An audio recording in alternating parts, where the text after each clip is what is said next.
que yo hago el sacrificio de que eso me esté mordiendo la oreja 1 hora por el programa de televisión, pero si no. El domingo pasado habíamos hablado un poco sobre lo absurdo de aquello que se llama la entrada triunfal.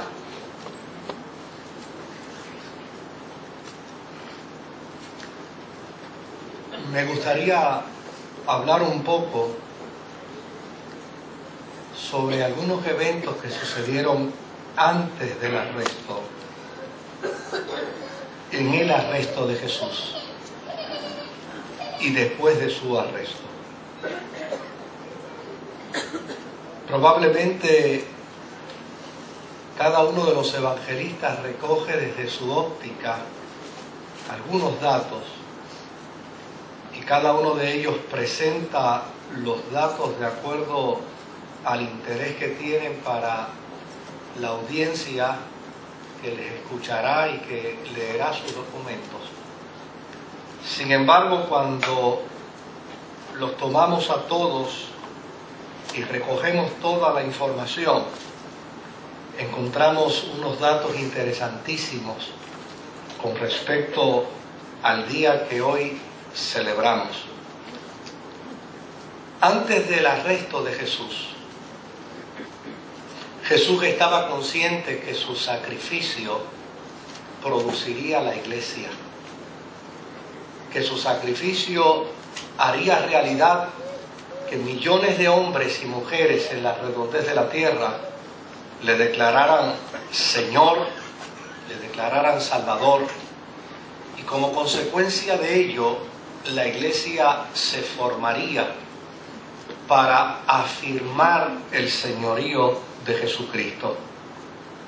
Para ello, Él les habló y les planteó algunos elementos que son sumamente sustanciales en la experiencia de la vida cristiana.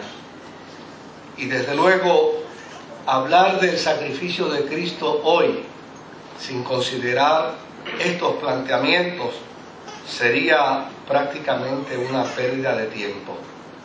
Número 1, Jesús, antes del arresto, habló con sus discípulos, conversó con ellos y les habló de la unidad inseparable de ellos con Él.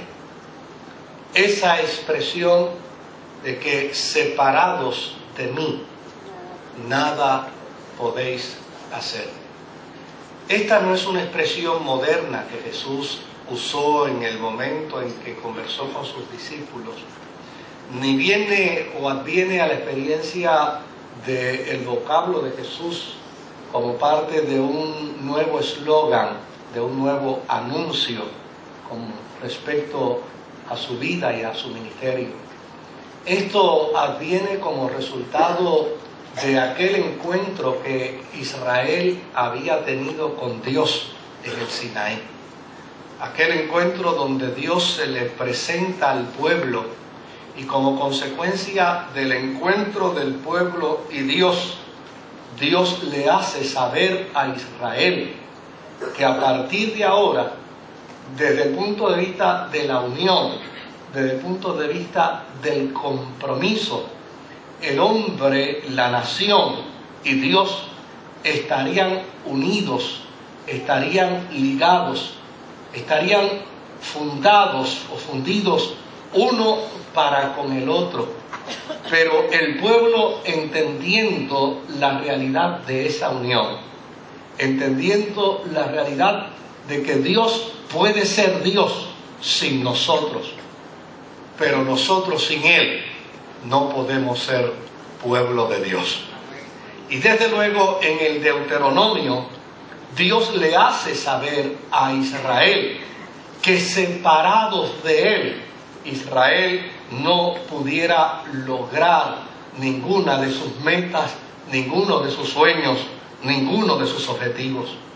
Jesús habla a los discípulos y les dice: yo soy la vid verdadera. Y haciéndole saber que Él era la vid, también le manifestó a sus discípulos: y ustedes son los pámpanos, es decir, ustedes son el fruto que se adhiere a esa vid. Pero sin embargo es importante que entiendan que separados de mí, nada ustedes pueden hacer. Les invitó a amarse de la misma manera como Él nos amó. Porque la cristiandad no puede ser cristiana si no aprende el sentido profundo del amor. Es interesante los que han auscultado un poquito por la historia de la cristiandad. Le faltarían dedos en los pies y en las manos para contar todas las guerras que la cristiandad ha provocado. Y todos los actos de violencia que acontecen en medio de aquellos que en algún momento dado expresan y manifiestan ser cristianos. De hecho, hace un tiempo atrás estaba conversando con un grupo de hombres y les planteaba a ellos, simplemente preguntándoles: ¿cuáles de ustedes ha sido engañado por un cristiano? ¿Cuál de ustedes le han dado un cheque sin fondo a un cristiano? ¿A cuál de ustedes le ha hecho una trampa a un cristiano? Y poco a poco la gente fue levantando la mano, eran como unos 600 hombres, hasta que por fin logré que los 600 hombres tuvieran las manos en alto. Después de lograr que todos tuvieran la mano en alto, les dije: les tengo buenas noticias, ninguno de los que le hizo tal poca vergüenza es cristiano. Porque un cristiano no se conduciría jamás de esa forma ni de esa manera. El confrontarnos con lo que Jesús le habla a sus discípulos antes de su arresto es entender que aquí está el centro de la consigna cristiana, el centro del llamamiento cristiano, el centro de la devoción cristiana. Les invitó a amarse de la misma manera como Él nos amó.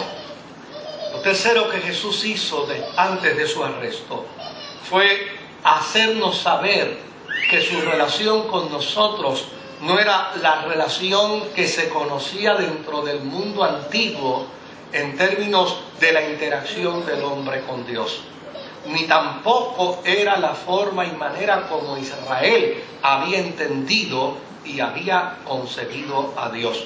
Note bien que el pueblo de Israel, cuando entró en conocimiento de Dios, ni siquiera se atrevía a pronunciar su nombre, ni siquiera se atrevía a llamarle, porque se habían desarrollado toda una serie de historias, toda una estela de cuentos y de narrativas que hablaban de lo terrorífico que podía ser encontrarse con el Dios de Israel.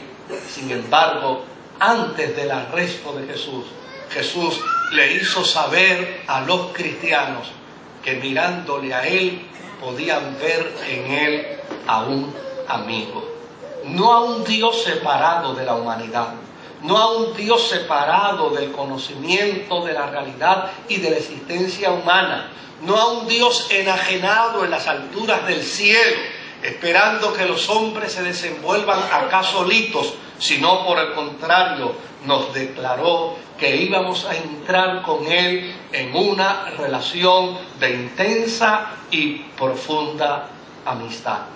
Lo próximo que hizo Jesús fue que nos advirtió sobre las terribles circunstancias o consecuencias que el hombre y la mujer en Dios podía sufrir frente a la adversidad del mundo. Y de hecho, Juan recoge las palabras de Jesús y nos dice que el mundo nos odiaría.